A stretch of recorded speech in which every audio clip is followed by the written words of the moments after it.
Là, on est au milieu de la clairière au sein du domaine de Longchamp. On a vraiment des super beaux sujets et à côté, il y en a un qui est mort. Alors, pour mémoire, c'était un tilleul il y a à peu près 4-5 ans.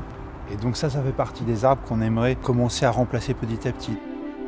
Le principe de l'œuvre, c'est vraiment de travailler sur l'arbre et ses vies. On n'est pas sur un arbre qui est utilisé à un seul moment pour le défilé. Donc, en gros, on part des pépinières, voilà, tac, tac. Après, on les prépare, puis après, ils vont faire le show avant qu'ils partent à destination vers plusieurs lieux. On essaie d'arroser, de rafraîchir le plus souvent possible. Parce qu'on est dans une logique de responsabilité par rapport à la nature et aux arbres qu'on a en charge et qu'on va replanter. Si cette solution elle est validée, tu pourras l'habiller. Le Quercus c'est pareil, il faut que tu l'habilles. Lui, il faut que je le change contre un autre.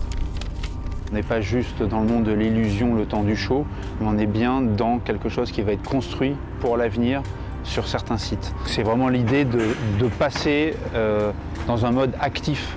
Donc il y a un lieu, a priori, ça va être sur les pistes d'un aéroport désaffecté, sur lesquels il y a un projet d'urbanisme, on va dire très basé sur le végétal qui va démarrer.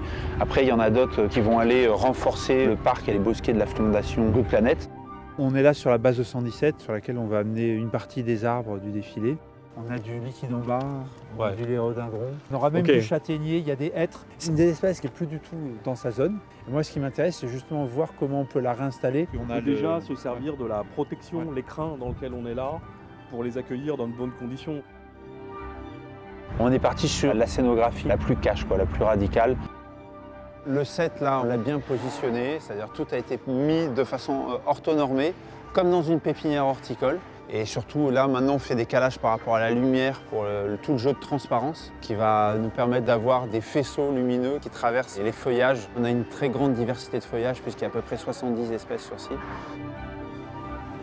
Alors là, on a un ginkgo à feuilles un petit peu allongées. Ça, c'est un mélèze un peu de collection, voilà, un peu travaillé sur les petits éléments. Alors ça, c'est pas un gland, c'est une fleur femelle en fait. Petit chêne liège avec son écorce faite pour résister au feu. A priori, ceux-là, ils vont sur les quais de Seine. S'il y a des problèmes d'arrosage et tout ça, ils seront gérés.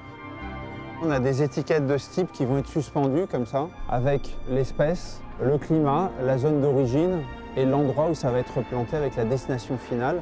Et sur le flashcode, chacun pourra voir que cet arbre-là vient de telle pépinière, il a été produit là, il a fait son show, et après le show, une nouvelle vie commence et il va commencer une forêt ailleurs. Cette capacité médiatique qu'a ce type de show a vraiment, on va dire montrer l'exemple, c'est pas le cas, mais en tout cas sensibiliser. Si on arrive à faire passer le message que plutôt que de juste consommer, on peut consommer, mais par derrière cultiver ce jardin planétaire.